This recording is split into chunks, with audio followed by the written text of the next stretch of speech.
नमस्कार, मैं हूं आपके साथ पूजा कवियागोमा। एपीएन के लोकप्रिय कानूनी प्रोग्राम लीगल हेल्पलाइन में आपका स्वागत है। इसमें हमारे कानूनी विशेषज्ञ रोजमर्रा की जिंदगी की समस्याओं से जुड़े कानूनी मसलों पर आपकी शंकाओं का समाधान करेंगे। आप फोन करके कानूनी राय ले सकते हैं। आज हम आपको प्रॉपर्टी रजिस्ट्रेशन से जुड़े कानूनी प्रावधान की जानकारी देंगे।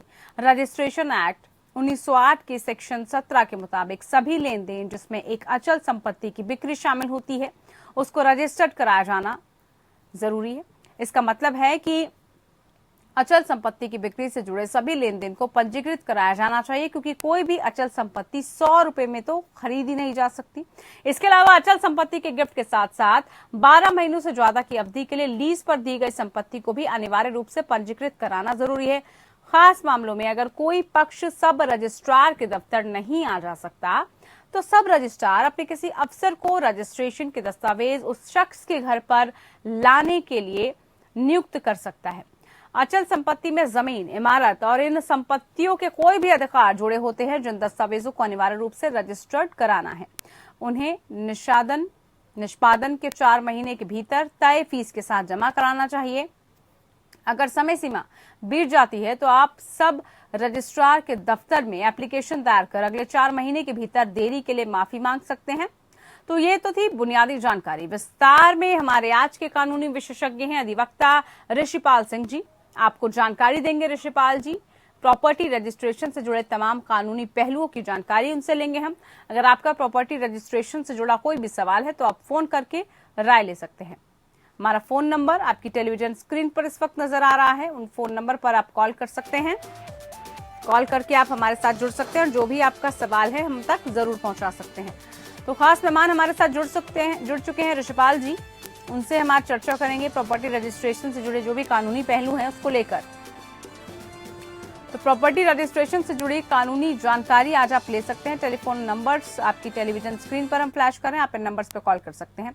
बहुत स्वागत है ऋषिपाल जी आपका इस कार्यक्रम में। आज हम ऋषिपाल सिंह से जानेंगे कि संपत्ति पंजीकरण क्यों करवाया जाता है। सबसे पहले आपसे यही समझना चाहेंगे कि ये पंजीकरण की आवश्यकता क्यों है, क्यों इसको हमें करवाना चाहिए। देखिए, जैसे पूजा आपने बताया कि संपत्ति पंजीकरण, संपत्ति शब्द है, ये शब्द अपने आप में एक मॉनेटरी वैल्यू रखता है, एक मौद्रिक वैल्यू रखता है, जिसके अंदर आज के टाइम में जो संपत्ति है वो हजारों की रह नहीं गई है, लाखों की या करोड़ों की होगी। और जो आज के टाइम में जिसकी मॉनेटरी वैल्यू है जो लाखों रुपए में, करोड़ों रुपए में होती है, तो फ्यूचर में उसके ऊपर कोई विवाद ना हो, उसके मालिकाना हक के ऊपर, उसके इस्तेमाल पर, या उससे जो आगे व्यक्ति को इस्तेमाल करना चाहता है, बेचना चाहता है, तो सभी तरह के विवाद को खत्म करने के लिए उसका पंजीकरण जो है, पंजीकरण अधिकारी को इसलिए कराया जाता है कि कल को कोई व्यक्ति ये चैलेंज ना करे कि जो इंस्ट्रूमेंट या जो दस्तावेज बना है वो दस्तावेज किसी भ्रम में बना है या जबरदस्ती बना लिया गया है, या उससे केंद्र की मतलब जो कार्रवाई है वो नहीं की गई है। जो पंजीकृत अधिकारी होता है उसका यही कर्तव्य होता है कि खरीदार और बेचने वाला दोनों आते हैं, दोनों उसका पंजीकरण कराते हैं और वो एक अटेस्टेशन करता है कि हाँ ये सेल डीड जो है मेरे सामने की गई है, जिससे कि फ्यूचर में किसी भी तरह का कोई विवाद जो है उससे बचा जा सके। और जो भी ऐसी संपत्ति जो भी एक ऐसी मतलब राइट जो क्रिएट करती है, जो अधिकार बनाती है, वो संपत्ति कैटेगरी में आती है। और ऐसी स्थिति में उसको पंजीकरण कराना, जैसे आपने अपनी इंट्रोडक्शन में बताया कि 100 रुपए से ऊपर कोई संपत्ति हो उसका पंजीकरण कराना जो है अति अनिवार्य है। तो बिल्कुल ये तो थी रही कि क्यों ये होता है। अब जरा ये भी शायद आपने मुझे लगता है बता ही दिया है। अगला सवाल मैं यही आपसे समझना चाह रही थी कि क्या संपत्ति पंजीकरण अनिवार्य है, मतलब कंपलसरी है, और साथ ही ये भी कि जो स्टैंप ड्यूटी है वो क्या होती है। देखिए, स्टैंप ड्यूटी, जैसे अगर कोई प्रॉपर्टी आज मान लीजिए 10 लाख की कोई प्रॉपर्टी खरीदता है या 50 लाख की खरीदता है, तो हर राज्य में जो स्टैंप ड्यूटी का जो नियम है वो अलग अलग है। उसकी जो परसेंटेज है, उसकी जो वैल्यूएशन है, हरियाणा में कुछ और है, दिल्ली में कुछ और है। जैसे दिल्ली के अंदर जो 5% है अगर किसी महिला के लिए अगर संपत्ति कराते हैं, और अगर जॉइंटली कराते हैं तो अलग अलग परसेंटेज है। तो वो एक स्टैंप ड्यूटी होती है जो संपत्ति जब रजिस्टर कराई जाती है तो आपको सरकार को देनी होती है। उससे क्या होता है, मालिकाना हक जब आपको बदल जाता है तो वो स्टैम्प ड्यूटी सरकार लेती है कि हाँ भाई इस व्यक्ति का मालिकाना हक जो है अब वो बदल गया, और उस स्टैम्प ड्यूटी के चलते वो जो स्टैम्प ड्यूटी आती है सरकार के पास, उसको ही वो जो विकास कार्य है उनमें सरकार जो है संपत्ति से आसपास जमीन होती है और सब होती है, उस संपत्ति कर जो होता है स्टैम्प ड्यूटी है उसको इस्तेमाल किया जाता है। ठीक है ऋषिपाल सिंह जी, अब बात हम करें बेनामा की और बिक्री समझौतों की, तो इन दोनों में डिफरेंस क्या है, क्या फर्क इन दोनों में होता है? देखिए, बेनामा और बिक्री समझौता, और इसको अगर इंग्लिश में टर्म को समझिए, जो सेल डीड होती है वो बेनामा होता है, और बिक्री समझौता जैसे आपने कहा वो एग्रीमेंट होता है। कोई भी संपत्ति की जो बिक्री है या सेल डीड है वो तब हो सकती है जब वो प्रॉपर्टी फ्री फ्रॉम ऑल इनकम्बरेंसेस, या इसको जनरल भाषा में कहा जाए फ्री होल्ड होती है। अगर वो फ्री होल्ड है, उसके ऊपर कोई भी भार नहीं है, तो वो संपत्ति बिक सकती है, और ऐसी स्थिति में उसको हम अगर अंग्रेजी भाषा में बोले तो सेल डीड बनती है, और जनरल जो हमारी गांव या मतलब जो आम बोलचाल की भाषा है तो उसको बेनामा बोलते हैं। लेकिन जब संपत्ति पे कोई भार होता है या किसी वजह से अभी संपत्ति बिक नहीं रही है, फाइनली सेल डीड नहीं बन रही है, हम केवल एक एग्रीमेंट कर रहे हैं कि हम एक व्यक्ति दो व्यक्ति बीच संपत्ति को लेके एक एग्रीमेंट हो रहा है कि संपत्ति इतने की बिकेगी, फ्यूचर में पैसे दिए जाएंगे, कल को ये कंडीशन देगी, तो वो भी एक एग्रीमेंट है, वो समझौता है, वो बेनामा नहीं हुआ, वो कंप्लीट नहीं हुआ, उसको कंप्लीट होना बाकी है। तो वो जस्ट एक एग्रीमेंट है, और वो बेनामा जो है कंप्लीट ट्रांसफर होता है, और एग्रीमेंट जो है कंप्लीट ट्रांसफर नहीं होता।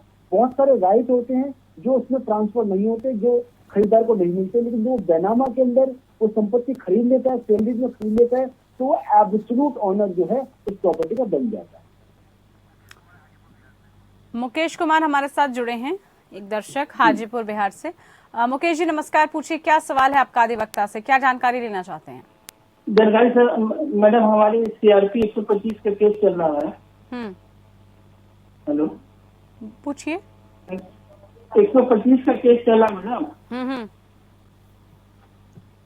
आगे बताइए, केस चल रहा है, क्या जानकारी चाहते हैं, क्या और चाहते हैं इस पर? यही चाहते हैं मैडम कि जैसे 2013 में वो लड़की केस की थी, और 14 में 3000 रुपये बढ़ा गया था। इसके एवज में हम हाई कोर्ट गए थे, हाई कोर्ट में कोई रिलीफ नहीं मिली, और 3000 के हिसाब से बांध दिया। फिर 17-18 में हमारा एक्सीडेंट हो गया, एक्सीडेंट में दाहिना पैर कट गया। तो क्या मेंटेनेंस हम देने का अधिकारी हैं कि इसकी विषय में जानकारी चाहिए था। मुझे इन्होंने बताया कि इनका 125 का मेंटेनेंस का मौजूद केस चल रहा है। इसके बाद क्या हुआ? उसके बाद ये अब सक्षम नहीं है देने में, इनका एक्सीडेंट में एक पैर कट गया, तो ये कह रहे हैं कि क्या वो अभी भी मेंटेनेंस देंगे आगे, क्या उनको अभी भी ये देना पड़ेगा? अगर मान लीजिए कोई ऐसी परिस्थिति आ जाती है कि आपका जो पहले मेंटेनेंस का दावा हुआ उसके अंदर कोई ऑर्डर आ गया कोर्ट का कि आपको इतनी मेंटेनेंस देनी है, लेकिन उसके बाद हालात बदल जाते हैं, तो 125 के बाद 127 CRPC की प्रोविजन होता है, धारा होती है। आप उस एप्लीकेशन को कोर्ट में लगा सकते हैं और बता सकते हैं कि हालात जो पहले से बदल गए हैं और अब मैं सक्षम में नहीं हूँ कि मैं खर्चा दे सकूँ। और इवन अगर ऐसा है कि आप अपाहिज हो गए हैं और आपकी पत्नी इनकम कर रही है, तो आप भी उससे खर्चा मांग सकते हैं। कानून में दोनों को अधिकार है, आप चाहे पति भी अपनी पत्नी से खर्चा मांग सकते हैं। चलिए, ये आपके सवाल का जवाब। और अगर इससे रिलेटेड आपका कोई भी सवाल है, अगर आप रजिस्ट्रेशन को लेकर भी, रजिस्ट्री को लेकर कोई सवाल पूछना चाहते हैं, तो जरूर आप हमारे साथ जुड़ सकते हैं। आज हम बात कर रहे हैं रजिस्ट्रेशन की, क्या कुछ इसकी प्रक्रिया है, और अगर नहीं हो पाता है या फिर अगर इसको लेकर कोई भी कानूनी आप जानकारी चाहते हैं तो कार्यक्रम में जुड़ सकते हैं। हमारे साथ ऋषिपाल जी लगातार जुड़े हुए हैं। ऋषिपाल जी, अब मैं जरा आपसे जानना चाहूंगी कि अगर बेनामा नाकाम हो जाए तो क्या होता है, आगे क्या प्रोसेस है इसका?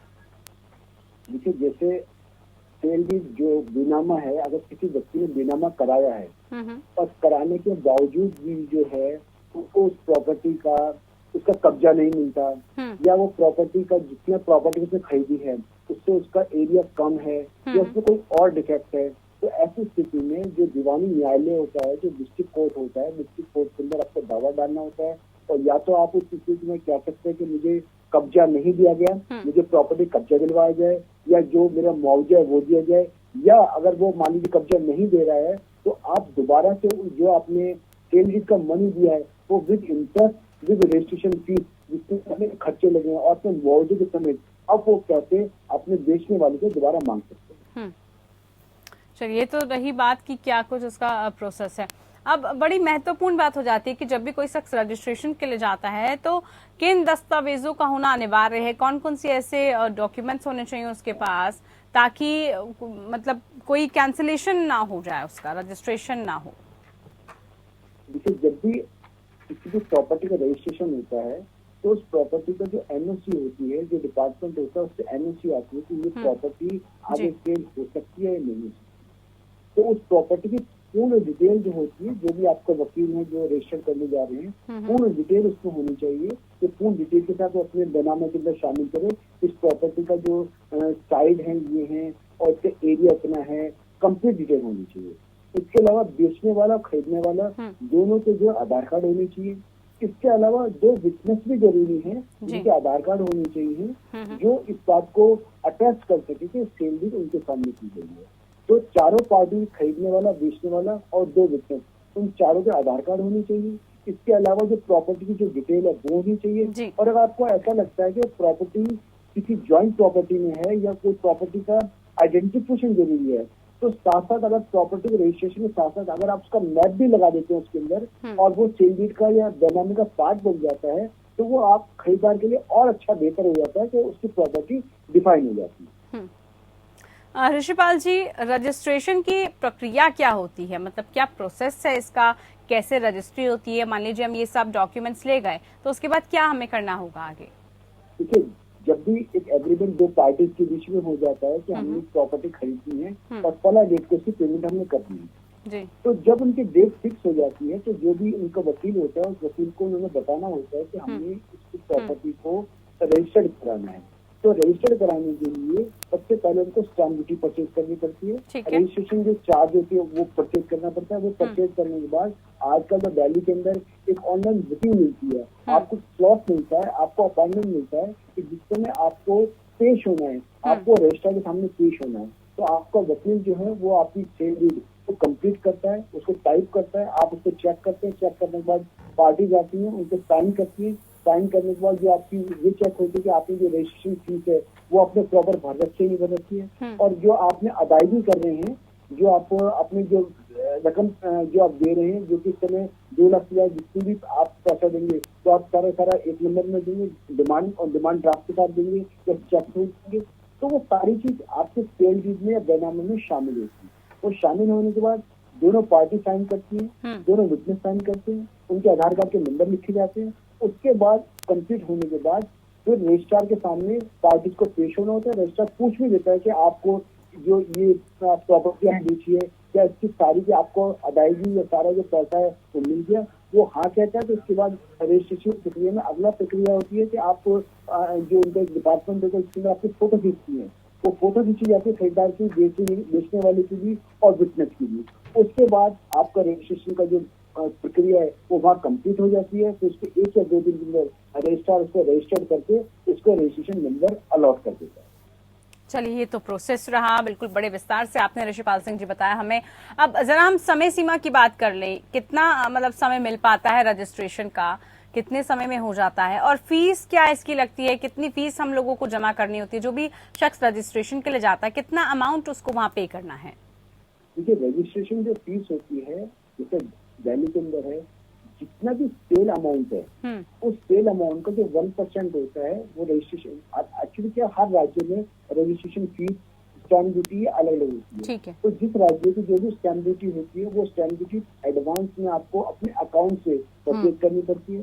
रजिस्ट्रेशन जो फीस होती है वो परसेंटेज के हिसाब से होती है। एक किसी राज्य में जो जितने आप सेल डीड परचेज कर रहे हैं, सेल परचेज है, मान लीजिए 50 लाख है तो उसका 1% के हिसाब से आपको रजिस्ट्रेशन चार्ज देना होता है और रजिस्ट्रेशन जो फीस होती है वो देनी होती है।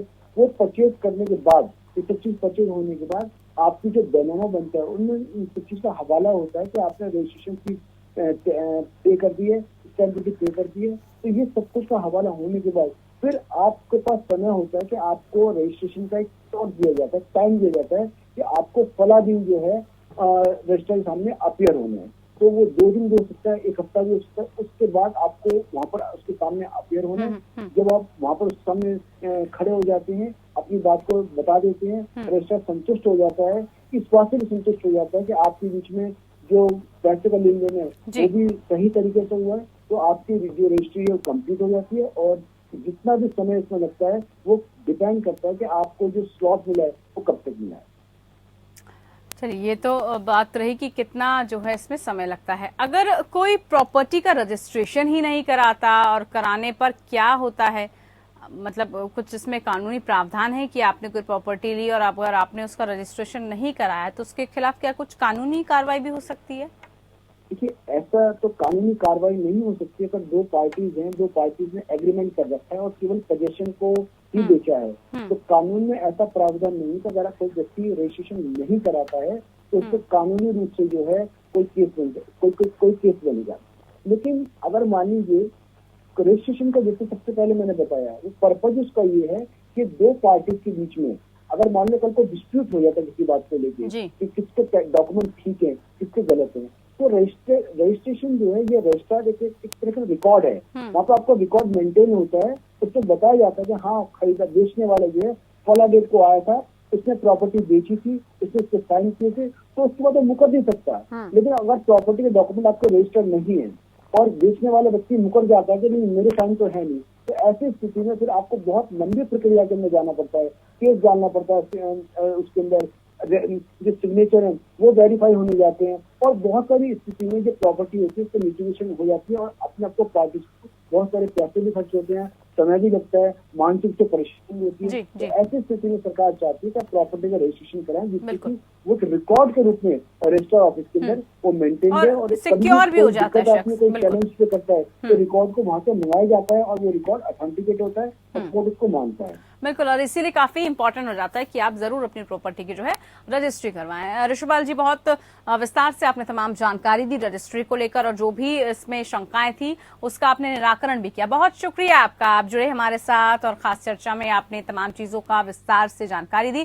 फिलहाल लीगल हेल्पलाइन में इतना ही, मुझे दीजिए इजाजत, नमस्कार।